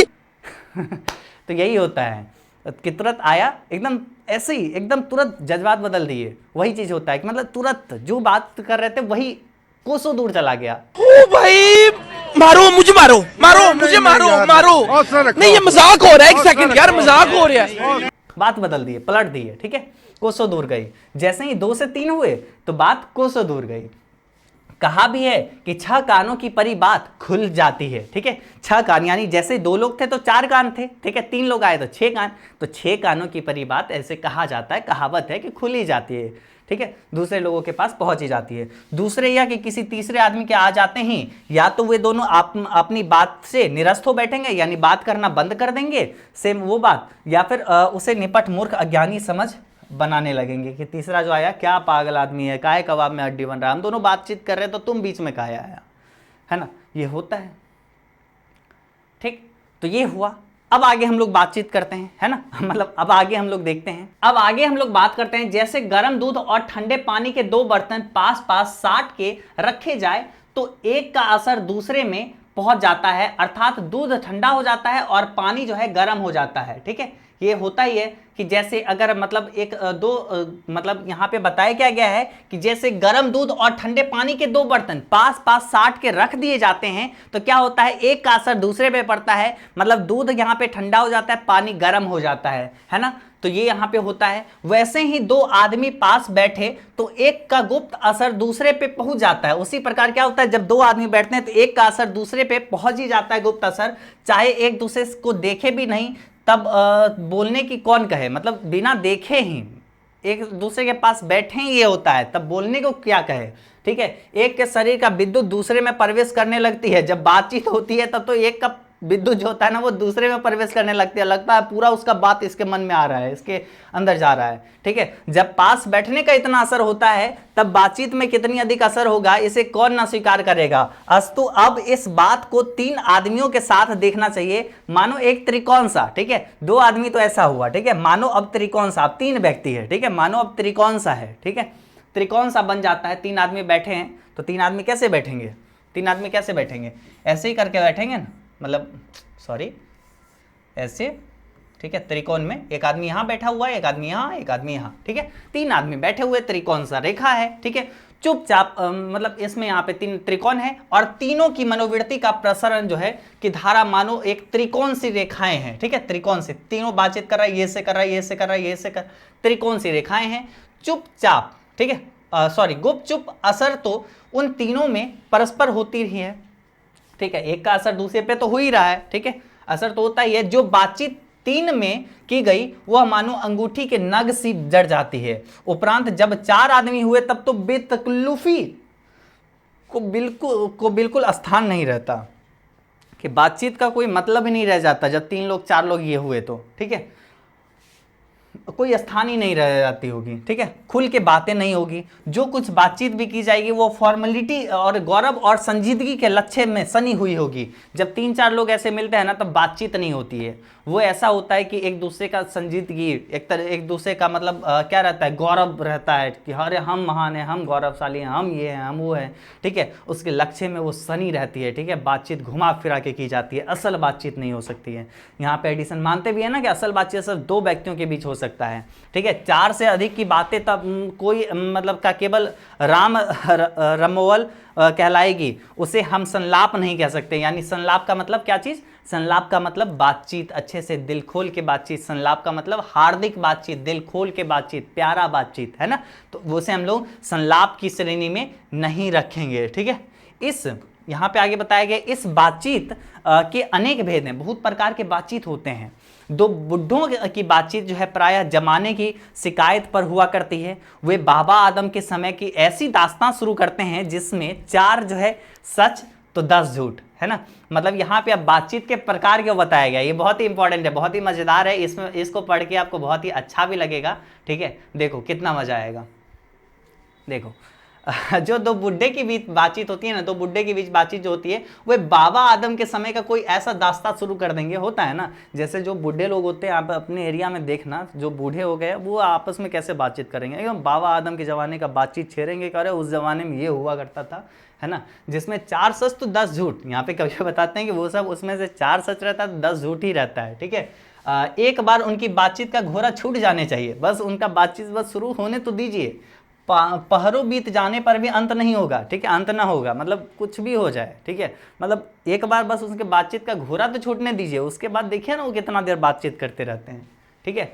प्रायः अंग्रेजी राज प्रदेश और पुराने समय की रीति रिवाज का अनुमोदन और इस समय के सब भांति लायक नौजवानों की निंदा उनकी बातचीत का मुख्य प्रकरण होगा, है ना। वो मतलब ऐसे करते हैं कि जो भी पुराने अंग्रेज राज्य हैं उसका बुराई करेंगे, प्रदेश का बुराई करेंगे, है ना, प्रदेश के बारे में बातचीत करेंगे, पुराने समय का अनुमोदन करेंगे कि अरे पुराना समय कितना अच्छा था, आज का युग में देखो क्या आ गया है, मोबाइल का पे बातचीत करता है, ये करता है, वो करता है, एकदम ऐसा ही चलते रहता है ना। उनकी बातचीत जाके सुनोगे ना कुछ ऐसा ही रहेगा। सच में लेखक बहुत प्यार से इस निबंध को लिखे हैं, ठीक है। पढ़े लिखे हुए के लिए तो शेक्सपियर, मिल्टन, मिल और स्पेंसर जीव पर नाचा करेंगे। जो पढ़े लिखे बुढ़े रहते हैं उन लोगों में लगता है वही लोग सब कुछ जानते हैं, स्पेंसर क्या है, मिल्टन क्या है, शेक्सपियर जी की बातें और उन पे घूमती रहती है ना। तो ये है अपनी लियाकत के नशे में चूर, मतलब अपने जो है ना, मतलब अपने आप को वो समझते हैं कि भाई हम ही सब कुछ हैं, है ना, हम ही सब कुछ हैं। अपने लियाकत के नशे में वो चूर रहते हैं। लियाकत मतलब योग्यता, अपनी योग्यता के नशे में वो पूरा चूर रहते हैं कि अरे हम ही सब कुछ हैं, ठीक है। मतलब यही खुद ब्रह्मा है ना, मतलब ऐसा सोच के रहते हैं, इनके अपने नशे में चूर रहते हैं। हम चुनी दिगरे नेस्त, मतलब हम ही सब कुछ हैं, दूसरा कुछ भी नहीं, है ना। जैसे यहाँ पे देखो इसका मतलब भी दिया हुआ है, कहाँ गया, हम चुनी दिगरे नेस्त, मतलब हम ही सब कुछ हैं, दूसरा कुछ भी नहीं, ठीक है। बिच बई का मतलब होता है मध्यस्थता। चंडू खाने का मतलब होता है अफीम खाने के लोगों की मंडली के लिए सुरक्षित स्थान। दिलजोई का मतलब होता है मन बहलाव। सार गर्भित का मतलब होता है जिसे कुछ सार या तत्व हो, ठीक है। ये यहाँ पे हुआ कुछ मतलब वाला चीज़ हम लोग देख लिए, ठीक है। तो मतलब ये जो रहते हैं ना, जो भी बुढ़े लोग रहते हैं एकदम चूर रहते हैं। हम चुनी दिगरे नेस्त, मतलब हम ही सब कुछ है, दूसरा कुछ भी नहीं, ठीक है। अक्खरपन जो है ना, अक्खरपन की चर्चा छेड़ेंगे। तो ये यहाँ पे हो आप दो बुड्ढों के बीच बातचीत क्या होती है, अक्सर वो प्रायः अंग्रेज सरकार, ठीक है, पुराने जमाने, यही सब के बातचीत करते हैं रहते हैं। नए नौजवान युवाओं को ऐसी मतलब कुछ भी नहीं समझेंगे, उसके बारे में बुराई करेंगे, है ना, नए जमाने के बारे में बुराई करेंगे। तो और साथ ही साथ मतलब वही समझेंगे कि हम चुनी दिगरे नस्त हैं, मतलब हम ही सब कुछ हैं, दूसरा कुछ भी नहीं, और हम ही ज्ञानी हैं। जैसे कोई रिलेटिव आएंगे थोड़ा बूढ़े हैं एकदम, आपसे सवाल जवाब, बाबू ये ट्रांसलेशन, इसका ट्रांसलेशन इंग्लिश करके दिखाओ, होता है ना, ऐसा होता है। तो वो सब चीज़ बोला गया है कि मतलब दो बुड्ढों में कुछ ऐसे बातचीत होता है, और थोड़ा सा अपने नशे में, अपने घमंड में, अपने अकर में चूर रहते हैं, ठीक है। और उसके बाद देखो दो हम सहेलियों की बातचीत का कुछ जायका ही निराला होता है। जब दो सहेलियों की बातचीत होती है उसका तो जायका निराला होता है, उसका तो मतलब क्या ही बात करोगे, उसका मतलब जो बातचीत रहता है ना वो गजब का होता है, ठीक है। रस का समुद्र मानो उमरा चला आता है, इतना प्यारा बातचीत होता है दो सहेलियों के बीच, मानो रस का समुद्र एकदम मिठास उमरा चला आ रहा होता है, ठीक है। इसका पूरा स्वाद उन्हीं से पूछना चाहिए जिन्हें ऐसा रस सनी बात सुनने का कभी भाग्य लड़ा हो, है ना। मतलब कोई ऐसा व्यक्ति से सुनो ना जो दो सहेली की बातचीत को प्रॉपर बैठ के सुना है अपने सामने, है ना, उससे जाके ये बातचीत सुनो कि भाई उस दोनों में किस तरीके से बातचीत होता है, दो सहेलियों की बातचीत, ठीक है। उसके बाद देखो दो बुढ़ियों की बातचीत जो होती है, अब दो बुढ़ियों का जान लिए, दो सहेली का जान लिए, दो बुढ़ियों का बात जानो ना। दो बुढ़ियों की बातचीत का मुख्य प्रकरण क्या होता है, मुख्य बिंदु क्या रहता है, मुख्य बात क्या रहती है, वो जानो, ठीक है। बहू बेटी वाली हुई तो अपनी अपनी बहुओं या बेटियों का गिला शिकवा होगा, तो सही बात है, जब बहू बेटी वाली होगी तो बहू या बेटी का यही गिला शिकवा होगा, ठीक है। या वे बिरादराने का कोई ऐसा जो है रम रसरा छेड़ बैठेंगी कि बात करते करते अंत में खोड़े दांत निकल पड़ने लगेगी, ठीक है। लड़कों की ये होगा जब दो मतलब बुढ़ियाँ रहेंगी तो एक सास बेटी वाली हुई तो सास बेटी का ऐसे ही शिकायत चलते रहेगा, या कोई भी मतलब उसके पड़ोसी जो है, यानी बोलो तो बिरादरी के जो भी लोग हैं, बिरादराने जो हैं, उसकी कोई मतलब शिकायत वगैरह वही सब चलते रहेगा, ठीक है। अब जो है लड़कों की बातचीत, दो लड़कों की बातचीत जानो, ठीक है। दो सहेली का जान लिए, अब दो सहेला का जानो, ठीक है, जो लड़के को जानो, ठीक है, उसकी बातचीत। खिलाड़ी हुआ तो अपनी अपनी तारीफ करने के बाद वे कोई सलाह गांठेंगे जिससे उसको अपनी शैतानी जाहिर करने का पूरा मौका मिल जाए। स्कूल के लड़के की बातचीत क्या होती है कि मतलब स्कूल के लड़के की बातचीत जानो कि स्कूल के लड़के का उद्देश्य अपने उस्ताद की शिकायत या तारीफ या अपने सहपाठियों के किसी गुण अवगुण का कथन होता है, मतलब एक दूसरे का कुछ भी गुण वगैरह ये सब बातचीत होते रहता है, ठीक है। पढ़ने में कोई लड़का तेज हुआ तो अपने सामने दूसरों को कुछ नहीं गिनेगा, ठीक है। सुस्त हुआ तो सुस्त और बोधा हुआ तो दबी बिल्ली सा स्कूल के सारे लोगों को, सारे स्कूल भर को अपना गुरु ही मानेगा, ठीक है, ऐसा अगर बोधा हुआ तो। इसके अलावा बातचीत के और भी बहुत सारे किस्में हैं, ठीक है। राजकाज की बात, ठीक है, व्यापार संबंधी बात, दो मित्रों में प्रेमालाप इत्यादि। हमारे देश में अशिक्षित लोगों में बतकही होती है, ठीक है। देखो शिक्षित लोगों में तो बातचीत करने का हुनर है, हालांकि यूरोप के लोगों में तो और ज़्यादा है, ठीक है, आगे बात करेंगे। लेकिन जो मूर्ख लोग होते हैं, अशिक्षित लोग होते हैं, उसके वो दो बैठते हैं ना तो बातचीत नहीं होता, उसको बतकही कहते हैं, ठीक है। उसको क्या कहते हैं, उसको बतकही होती है, उसमें बतकही होती है उस दोनों के बीच, जो अशिक्षित लोग हैं। लड़की लड़के वालों की ओर से एक एक आदमी बीच बई यानी मध्यस्थ होकर दोनों में विवाह संबंध कुछ बातें करते हैं, ठीक है। मतलब जब लड़की और लड़के का शादी होता है तो दोनों तरफ से एक एक आदमी आता है, मध्यस्थ आता है, बातचीत करता है, ठीक है। बीच बई का मतलब मध्यस्थ, जो जो लड़के और लड़की की तरफ से मिलके बात करता है, जो भी लोग, ठीक है, वो बातचीत करता है, उसका भी एक अलग प्रकार होता है। उस दिन से बिरादरी वालों में जाहिर कर दिया जाता है कि अमुक की लड़की अमुक के लड़के के साथ विवाह पक्का हो गई है और यह रस्म बड़े उत्सव के साथ की जाती है, ठीक है। उस दिन से अनाउंस कर दिया जाता है कि अमुक की लड़की अमुक के लड़के के साथ उसकी विवाह हो रही है, और ये उत्सव जो है बहुत ही मतलब ये जो है रस्म बहुत ही उत्सव के साथ मनाई जाती है, ठीक है। चंडू खाने की बातचीत, ठीक है। चंडू खाने यानी वैसा जगह जहाँ पे अफीम वगैरह खाया जाता है, नशे पदार्थ वगैरह किया जाता है, सुरक्षित स्थान होता है चंडू खाने, ठीक है। चंडू खाने की बातचीत भी निराली होती है। निदान बात करने के अनेक प्रकार और ढंग हैं, ठीक है। तो यहाँ पे वही बताया गया बातचीत के अलग अलग प्रकार, उसके बारे में भी हम लोग चर्चा कर लिए। अब आगे बढ़ते हैं, नेक्स्ट पैराग्राफ पे आते हैं, ठीक है। पैराग्राफ अगला चेंज होता है, ठीक है। चलो अब इसको भी हम लोग यहाँ पे अच्छे से शुरुआत करते हैं और अच्छे से इसको भी देखते हैं। चलो तो इसमें यहाँ पे क्या बात किया गया है आगे देखते हैं। इसमें यहाँ पे बोला गया है कि यूरोप के लोगों में बात करने का हुनर है। यूरोप के जो लोग हैं वहाँ पे बात करने का उन लोग में बहुत अलग ही प्रकार का एक हुनर है, जैसे आर्ट ऑफ कन्वर्सेशन भी कहते हैं। आर्ट ऑफ कन्वर्सेशन यहाँ तक बढ़ा है कि स्पीच और लेख दोनों इसे नहीं पाते, ठीक है। मतलब स्पीच और लेख दोनों इसकी बराबरी नहीं कर पाते, ठीक है। जो स्पीच होता है लेडीज एंड जेंटलमैन, और जो स्पीच होता है जो लेख होता है किसी के बारे में किसी से संबंधित हम लिखते हैं, ठीक है, वो दोनों आर्ट ऑफ कन्वर्सेशन का बराबरी नहीं कर पाते। यूरोप के लोगों में जो बातचीत करने का हुनर है जिसे आर्ट ऑफ कन्वर्सेशन कहते हैं, ये इस हद तक बढ़ा है कि स्पीच और लेख दोनों इसकी बराबरी नहीं कर पाते, दोनों इसको नहीं पाते, यानी दोनों इसकी बराबरी नहीं कर पाते। इसकी पूर्ण शोभा काव्य कला प्रवीण विद्वान मंडली में है। ऐसे चतुराई से प्रसंग छेड़ जाते हैं कि जिसे सुनकर कानों को अत्यंत सुख मिलता है। सौहृदय गोष्ठी इसी का नाम है, ठीक है। आर्ट ऑफ कन्वर्सेशन किसे कहते हैं? यूरोप के लोगों में जो बातचीत करने का हुनर है उसे आर्ट ऑफ कन्वर्सेशन कहते हैं। इसे सुनकर कानों को इतना सुख मिलता है कि मतलब इससे मन करता है कि और भी सुनते जाए, है ना। इसे सौहृदय गोष्ठी भी कहते हैं, ठीक है। तो ये होता है सौहृदय गोष्ठी का नाम है, ठीक है। सौहृदय गोष्ठी की बातचीत की यह तारीफ है कि बात करने वाले की लियाकत अथवा पंडिताई का जो है अभिमान या कपट कहीं एक बात में प्रकट ना हो, ठीक है। लियाकत का एक तरीके से मतलब जो है आपको यहाँ पे हम बताए थे, मतलब योग्यता, ठीक है। उसकी जो योग्यता होती है, ठीक है, वो मतलब एक बात में प्रकट नहीं होती है। मतलब उसके अंदर जो भी बातचीत रहती है ना, बात करने वाले की लियाकत अथवा पंडिताई का अभिमान, जो भी पंडिताई का अभिमान होता है या कपट होता है, कहीं एक बात में प्रकट ना हो, वरन कर्म से रसाभास पैदा करने वाले शब्दों का बरकते हुए चतुर सयाने अपनी बातचीत का सरस रखते हैं, ठीक है। बहुत सावधानी पूर्वक एक एक बात को फूक फूक के ये रखते हैं, इतने अच्छे से रखते हैं कि खुद सुन के लगता है बहुत अच्छे से बात किए, चाहे वो आपको कपट कुछ बोल भी रहे हो, ठीक है, आपको सुना भी रहा होगा, लेकिन इस तरीके से बोलेगा आपको लगेगा अरे तो कितना अच्छा आदमी है ना।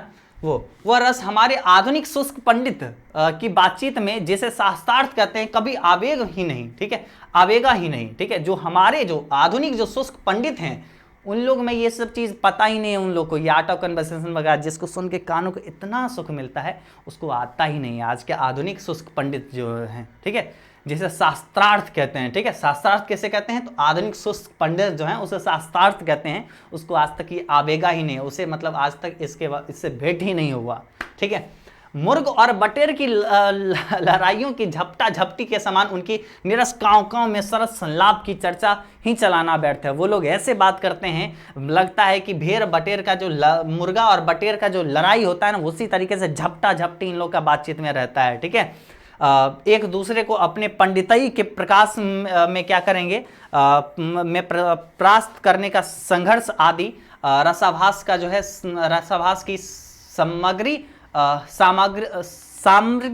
वहाँ बहुतायात के साथ आपको मिलेगी, ठीक है। मतलब आज जो है चाहेंगे, आज के शुष्क पंडित जो चाहेंगे, यहाँ के आधुनिक शुष्क पंडित ये चाहेंगे कि अरे बात से उसको दबा देंगे, मतलब एक दूसरे के एकदम चाहेंगे हम ऊपर तो हम ऊपर, यही चलते रहता है, ठीक है।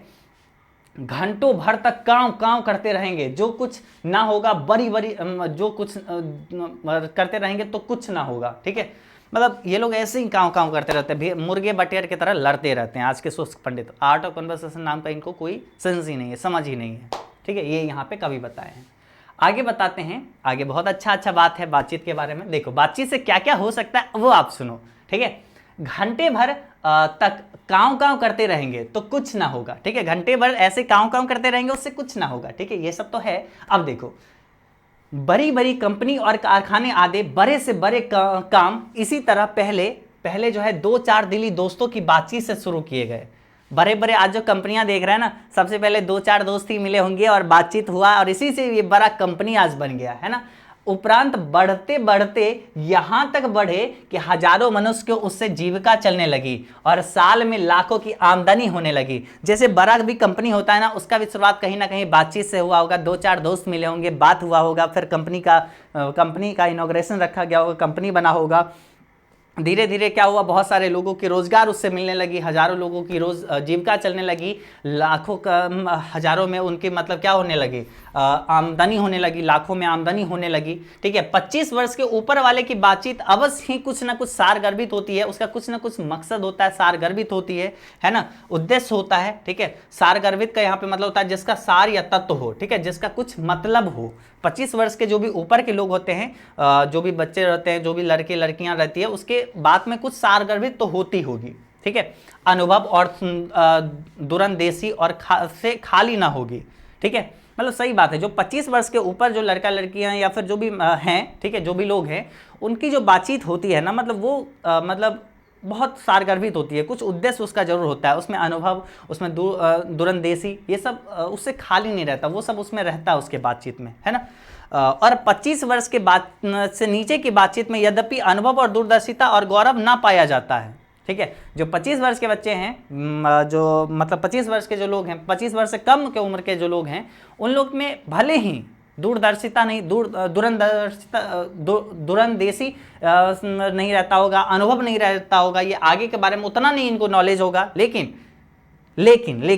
पर इसमें एक प्रकार का ऐसा दिल बहलाव और ताजगी रहती है जिसकी मिठास उससे 10 गुनी बढ़ी चढ़ी रहती है। ठीक है, लेकिन ये 25 वर्ष के जो कम लोग उम्र 25 वर्ष के कम उम्र के जो लोग रहते हैं, इनमें जो बातचीत रहता है ना, ये लोग के अंदर इतना ज़्यादा उत्साह, इतना ज़्यादा जुनून रहता है ना कि ये उसके मतलब इतना ज़्यादा जुनून रहता है कि ये उसकी मिठास को 10 गुनी बढ़ी चढ़ी रहती है। ठीक है, तो ये यहाँ पे बताया गया है। आगे यहाँ पे देखो, अब आगे देखते हैं क्या बताया गया है। ठीक है, कुछ ही देर है और फिर ये चैप्टर भी आपका एंड हो जाएगा, तो बस अच्छे से देखो। यहां तक हमने बाहरी बातचीत का हाल लिखा है जिसमें दूसरे फरीक के होने की बहुत आवश्यकता है, बिना किसी दूसरे मनुष्य के हुए किसी तरह संभव नहीं है, और जो दो ही तरीके से हो सकता है। ठीक है, यहाँ पे बोला गया है कि बातचीत में कम से कम 2 व्यक्ति का होना बहुत आवश्यक होता है, बिना 2 व्यक्ति के बातचीत हो ही नहीं सकता, और बातचीत के 2 ही तरीका हो सकता है, या तो कोई हमारे यहाँ कृपा करे, या तो कोई हमारे यहाँ आए, या हम ही जाकर दूसरे को कृतार्थ करें, या हम ही किसी के यहाँ चले जाए। ठीक है, बातचीत 2 ही तरीका से हो सकता है, या तो कोई हमारे यहाँ आए या हम ही किसी के यहाँ चले जाए। ठीक है, पर यह सब तो दुनियादारी है, लेकिन यह सब तो दुनियादारी है जिसमें कभी रसाभास होते, कभी रसाभास होते देर नहीं लगती, कभी भी मतलब मनमुटाव होते, रसाभास मतलब मनमुटाव होना, किसी के कष्ट पहुंचना, ये इसमें देर नहीं लगता, दुनियादारी है भाई साहब। क्योंकि जो वहां से अपने यहाँ पधारे उनकी दिलजोई ना हो सकी तो शिष्टाचार में त्रुटि हुई। जो हमारे यहाँ आए, मान लेते हैं हम उनका सही से मतलब दिलजोई ना कर सके, उनका स्वागत नहीं कर सके, तो मानो शिष्टाचार में त्रुटि हुई, कमी हुई। ठीक है, अगर हम ही उनके यहाँ गए तो पहले तो बिना बुलाए जाना ही अनादर का मूल है। सही बात है, अगर हम ही किसी के यहाँ गए तो भाई जा क्यों रहे, किसी को बिना बुलाए ऐसे जाए तो अनादर का मूल है, जा रहे हो भाई, अनादर तो होगा ही। ठीक है, और जाने पर फिर भी मानो गए तो अपने मन माफी बर्ताव ना किया गया तो मानो दूसरे प्रकार का नया घाव हुआ। अगर गए, चलो ठीक है, गए बिना बुलाए गए, लेकिन अब अपने मन मुताबिक बर्ताव वो नहीं किया, ठीक है, समय नहीं दिया, बर्ताव उससे नहीं किया, तो अलग एक नया घाव हो जाएगा। ठीक है, अलग कष्ट पहुंचेगा। इसलिए सबसे उत्तम प्रकार की बातचीत करने को हम यही समझते हैं कि हम वह शक्ति अपने में पैदा कर सके कि अपने आप बात कर लिया करे। ठीक है, इसलिए यहाँ पे कवि कहते हैं कि बातचीत का सबसे उत्तम तरीका यही हो सकता है कि हम अपने अंदर ऐसी शक्ति पैदा करें कि हम अपने आप से बातचीत कर ले। क्योंकि भैया क्या बता रहा है लेखक, क्या बोल रहा है, अपने से बातचीत, अपने से क्या बातचीत होता है, कम से कम 2 लोग को चाहिए। भाई 2 लोग में दुनियादारी है, कभी भी रसाभास हो सकता है ना। आगे देखो, हमारी भीतरी मनोवृत्ति प्रतिक्षण नए नए रंग दिखाया करती है। हमारे अंदर जो मन है ना, ये जो दिल दिमाग है, ये सब अलग अलग रंग दिखाती है हर क्षण हर पल। ठीक है, वह प्रपंचात्मक संसार का एक बड़ा भारी आईना है। हमारा मन जो है ना, हमारा मन जो है एक प्रपंचात्मक संसार, इस जो है प्रपंचात्मक संसार, यानी इस जो मतलब छल कपट से भरा हुआ, प्रपंचात्मक मतलब उलझा हुआ पहेली नुमा जो संसार है, इसमें ये मतलब क्या है, ये इसका बड़ा आईना है। हमारा जो मन है, भीतरी मनोवृत्ति जो है, ये बड़ा आईना है उसका। ठीक है, इसमें जैसी चाहो वैसी सूरत देखना कोई दुर्घट बात नहीं, कोई अजीब बात नहीं। ठीक है, और जो एक ऐसा ये एक ऐसा चमनिस्तान है जिससे हर किस्म के बेल बूटे खिले हुए हैं। देखो, मतलब ये जो हमारा मन है, भीतरी मनोवृत्ति, ये एक प्रपंचात्मक संसार का एक बहुत बड़ा आईना है, बहुत भारी आईना है ये। ठीक है। इसमें हम जैसा सोचेंगे वैसा हम आगे हम पाएंगे, है ना। अगर हम सोचते हैं कि ये संसार बहुत अच्छा है तो सच में ये दुनिया बहुत खूबसूरत लगेगी कितना फूल वगैरह है, कितना अच्छा है, लोग एक दूसरे को मदद करते हैं। शादी ब्याह में भी देखो लोग एक दूसरे को समाज में हेल्प करते हैं, सेवा करते हैं, एक दूसरे की मदद कर रहे हैं, ठीक है। कोई बूढ़े लोग सड़क पार कर रहे हैं तो कुछ एक आदमी मदद कर रहा है, बहुत अच्छा चीज़ दिखेगा।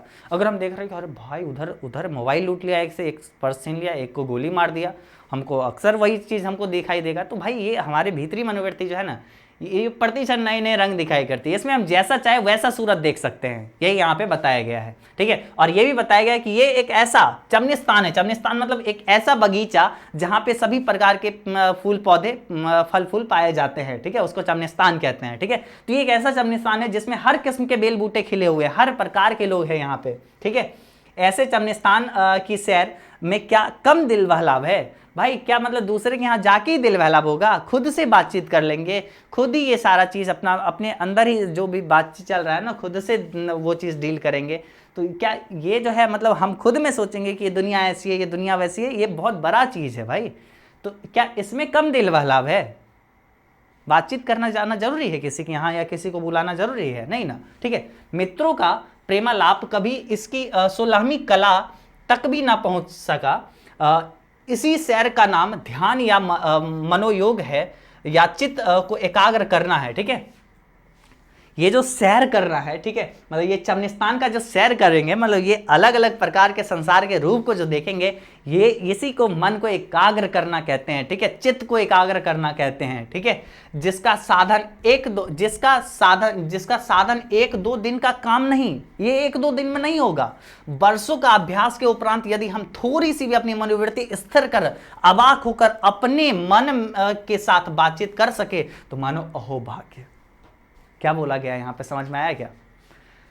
बोला गया कि हम जो इस चमनिस्तान में इस बाग बगीचे में जो सैर करते हैं, ये सैर क्या है? यही तो मन को एकाग्र कर बातचीत, खुद से बातचीत करने की ये कला है। अगर ये एक दो दिन की बात नहीं है कि एक दो दिन के साथ ढंग से हम एक दो दिन में ये नहीं पूरा कर सकते। ये वर्षों की तपस्या है, वर्षों के बाद ये पूरी हो सकती है। तब भी थोड़ा सा अगर मन को एकाग्र करके खुद से बातचीत कर सकते तो मानो अहोभाग्य, हमारे लिए बहुत बड़ी बात है, ठीक है। एक वाक शक्ति मात्र के दमन से ना जाने कितने प्रकार के दमन हो गए। कुछ एक कटु बात कह दिए, उसके कारण कितने बड़े बड़े युद्ध हो गए, है ना। कितने बड़े बड़े युद्ध आपने देखे होंगे, है ना। आप नहीं देखे होंगे, कहानी सुने होंगे, है ना। महाभारत ही क्यों हुआ? कटु शब्द के कारण हुआ। अंधा जो बोला इसके कारण हुआ था, है ना। तो हमारी जिह्वा कतरनी के समान है, कैंची के समान है। कतरनी मतलब कैंची। हमारी जिह्वा जो, हमारी जीव जो है, ये कतरनी के समान है। वाक शक्ति कतरनी कैंची के समान है, सदा स्वच्छंद चला करती है, मतलब हर समय ये चला करती है, ठीक है। उसे यदि हमने काबू में कर लिया तो क्रोधाधिक बड़े बड़े अजात शत्रु को बिना प्रयास जीत अपने बस में कर लेंगे, ठीक है, कर डाला, ठीक है। मतलब अगर हम इस कतरनी, इस जिह्वा को अगर अपने बस में कर लिया तो बड़े बड़े अजात शत्रु से बिना लड़े हम जीत सकते हैं, ठीक है। इसलिए अवाक रहकर अपने बातचीत करने का यह साधन यावत साधनों का मूल है, सबसे मुख्य साधन है। कि अगर हम खुद से बातचीत कर ले तो इससे अच्छा और कुछ भी नहीं, ठीक है। शक्ति परम पूज्य मंदिर है, ठीक है। यह शक्ति जो है, वाक शक्ति, खुद से बातचीत करने की कला, ये परम पूज्य मंदिर है, परमार्थ का एकमात्र सोपान है, एकमात्र सीढ़ी है, ठीक है। तो ये कुल मिला के बातचीत पूरा चैप्टर हुआ, ठीक है। सोपान का मतलब सीढ़ी होता है, ठीक है। तो ऑलमोस्ट आपको ये सारा चीज, जितना भी चीज है ना बातचीत पाठ में, इसमें एक प्रकार से कोई थोड़ा सा भी, जरा सा भी दिक्कत नहीं हुआ होगा। यहाँ पे ये सब मतलब आपको बताई दिए। पंचात्मक मतलब उलझा हुआ, दुर्घट मतलब कुछ ऐसा जिसके घटित होने का आशा ना हो, ठीक है। चमनिस्तान मतलब हरे भरे बागों का इलाका, कतरनी मतलब कैंची, सोपान मतलब सीढ़ी, बरतते हुए यानी बरतते हुए, ठीक है। ये सब कुछ मीनिंग है, ठीक है। कुल मिला के आपका पूरा जो ये बातचीत पाठ जो है, ये बातचीत पाठ जो आप देख रहे हैं, जो कि बालकृष्ण भट्ट जी लिखे हैं, इस पाठ में आपको कोई थोड़ा सा भी, जरा सा भी दिक्कत नहीं होना चाहिए। देखो एक बार हम शॉर्ट में आपको रिवाइज करवाते हैं ताकि आपको ये सब चीज अच्छे से पता हो कि भाई क्या हुआ इस चैप्टर में, ठीक है। तो स्टार्ट करें। तो ये बातचीत पाठ कुल मिला के बताया गया कि एक ललित निबंध है जो कि बालकृष्ण भट्ट जी के द्वारा लिखा गया। इनका जन्म, निधन और जन्म स्थान ये सब चीज़ जाने, माता पिता के बारे में जाने, माता से इन्होंने मतलब पढ़ने का, अध्ययन का इन्हें लालसा लगा, ठीक है। तो ये सब चीज़ हम लोग जाने। उसके बाद इनकी कुछ रचनाओं के बारे में जाने जो कि आप अपने कॉपी में नोट डाउन मैक्स और कर लिए होंगे, उसको आप दोबारा से रिवाइज कर लीजिएगा। चैप्टर स्टार्ट होता है वाक शक्ति को लेके कि मतलब जो हम लोग के अंदर वाक बोलने की क्षमता है इसके ऊपर मुख्य रूप से फोकस किया गया है।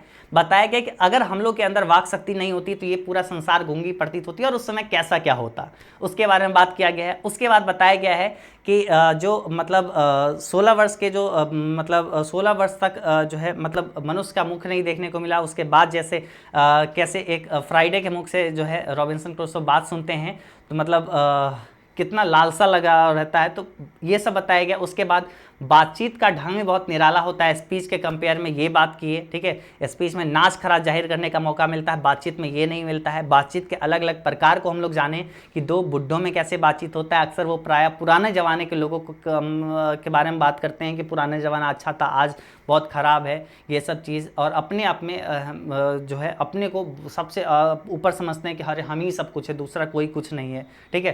तो ये बात किया गया। उसके बाद और भी सारे चीज़ों के ऊपर बात किया गया, जैसे कि बेन जॉनसन क्या मानते हैं, एडिसन का क्या मत है, ये सब चीज़ जाने, ठीक। उसके बाद हम लोग यहाँ पे जाने कई सारे चीज़ों के बारे में, जैसे कि मतलब हम खुद के अंदर ऐसी शक्ति पैदा करें कि हम खुद से बातचीत कर ले, ये अच्छा होगा। क्योंकि हम किसी के यहाँ जाए तो अगर हमारा वार्तालाप मतलब वो अगर व्यवहार अच्छा नहीं किया तो हमारे अंदर घाव पहुँचेगा, ठीक है। अगर हमारे यहाँ ही कोई आया, उसका मेहमानी सही से नहीं किए, मेहमान नवाजी सही से नहीं किए तो उसके मन में ठेस पहुँचेगा। तो इससे अच्छा, सबसे अच्छा उपाय कि हम खुद से बातचीत करें। और ये 1-2 दिन का खेल नहीं है, वर्षों का तपस्या है, वर्षों का ये खेल है। अगर आप तब जाके अगर थोड़ा सा भी अगर मन को एकाग्र करके, चित्त को एकाग्र करके अगर बातचीत, स्वयं से बातचीत कर लेते हैं तो ये अहोभाग्य हमारे, है ना। तो ये यहाँ पे कुल मिला के बताया गया, पूरा बातचीत पाठ हुआ, है ना। बातचीत का ढंग, ये सब चीज़ समझ में आया। आर्ट ऑफ कन्वर्सेशन भी इस चैप्टर में सीखे कि यूरोप के लोगों में जो बातचीत करने का हुनर है, कला है, उसे आर्ट ऑफ कन्वर्सेशन कहते हैं। इसे 100 हृदय गोष्ठी का भी नाम दिया गया है, जिसके सुनकर कानों को अत्यंत सुख मिलता है ना। ये सब चीज़ के ऊपर बात किए। तो आई होप कि ये चैप्टर आपका बहुत अच्छे से कंप्लीट हुआ है। आप नीचे कमेंट करके बताइए कि ये चैप्टर आपको कैसा लगा। साथ साथ आपको हर चैप्टर हम आपको इसी तरीके से, इसी अंदाज में आपको पढ़ाते हुए नजर आएंगे। तो आप मैक्स और चैनल से जुड़े रहिए, चैनल को सब्सक्राइब कर लीजिए और इस बेल आइकन को भी जो है प्रेस कर लीजिए, ताकि जो भी आपको वीडियोस मिले वो आपको लगातार नोटिफिकेशन जाते जाए, ठीक है। और वीडियो को लाइक कर लेना है, नीचे कमेंट करके मैक्स और अच्छे से बताना है, डिटेल में आपको लिखना है कि ये क्लास कैसा लगा, क्या आगे आपको ऐसे ही क्लास और चाहते हैं, ठीक है। सब कुछ आप हमें अच्छे से बताइएगा, क्योंकि आज पहला क्लास है इस चैप्टर का, ठीक है। पहला आपके हिंदी का पहला क्लास है, तो हम आपसे बहुत कुछ एक्सपेक्ट करते हैं कि आपको ये साइज से क्लास पसंद आई होगी। आपको अगर अच्छा लगेगा तभी हम नेक्स्ट क्लास भी शूट करेंगे, बनाएंगे, आपको देंगे, है ना। और मेरा बस एक ही मानना है कि भाई हर बच्चों तक वो एजुकेशन, वो एक क्वालिटी एजुकेशन सबके पास पहुंच पाए, बिहार के हर बच्चों तक। और इसके लिए हम लोग लगातार इतने सालों से काम करते आए हैं, लगातार पढ़ा रहे हैं। आज अपना अगर फुल डिटेल वाइज भी अगर आप कोर्स करना चाहेंगे ना, तो एक अपना प्यारा सा ऐप है एजुकेशन बाबा ऐप, जो कि आप प्ले स्टोर से डाउनलोड करेंगे तो आप वहाँ से भी आप फुल डिटेल वाइज हर सब्जेक्ट का कोर्स कर सकते हैं, बहुत ही कम फी में, मात्र बहुत कम फी लगेगा, और पूरे अपने घर बैठे पूरी तैयारी कर सकते हैं। वो भी हम इतना दावा के साथ कह सकते हैं कि आप कहीं भी जाके पढ़ोगे, ऑफलाइन या कहीं और ऑनलाइन में, उससे कहीं बेटर हम आपको प्रोवाइड करके देंगे। क्योंकि हम लोग ने उतने सालों से देखा है कि बच्चों को क्या दिक्कत होती है, कहाँ पे क्या फंसते हैं, क्या डाउट होती है। ये सब डाउट अगर आज हम नहीं क्लियर करते हैं ना, ये सब चीज़ हम जानते हैं कि बच्चों को इस सब शब्द में दिक्कत होता है, वो सब शब्द हम बहुत अच्छे से पहले ही क्लियर करते हुए चले, है ना। तो वो सब चीज़ ऐसी परखते हुए, इतने सालों से नॉलेज है, इतने सालों से देख रहे कि बच्चों को क्या दिक्कत होती है, अगर उस अकॉर्डिंग आपको आगे पूरा पढ़ाएंगे तो मैक श्योर आप अपने एग्जाम में बहुत अच्छा कर सकते हो। तो आप जाओ, एजुकेशन बाबा ऐप इंस्टॉल जरूर से कर लो और अपना फुल कोर्स आप वहाँ से ज्वाइन कर सकते हो और अपनी पूरी पढ़ाई घर बैठे कर सकते हो। बाकी तो हम यहाँ पे रेगुलर बेसिस पे हम आपको मिलते ही रहेंगे, लगातार क्लास लेते ही रहेंगे। तो बस आप चैनल से जुड़े रहिए और लगातार क्लास करते चलिए। चलो, आपको डिस्क्रिप्शन बॉक्स में 1-2 वीडियो का लिंक मिल जाएगा, जैसे कि इसका समरी सारांश जो है उसका वीडियो का लिंक डिस्क्रिप्शन में मिल जाएगा। हालांकि हम कोशिश करेंगे एक और नया सारांश का वीडियो इस बार लेके आए, ठीक है। तो चलो, आज के इस क्लास में बस इतना ही। Tata, bye bye.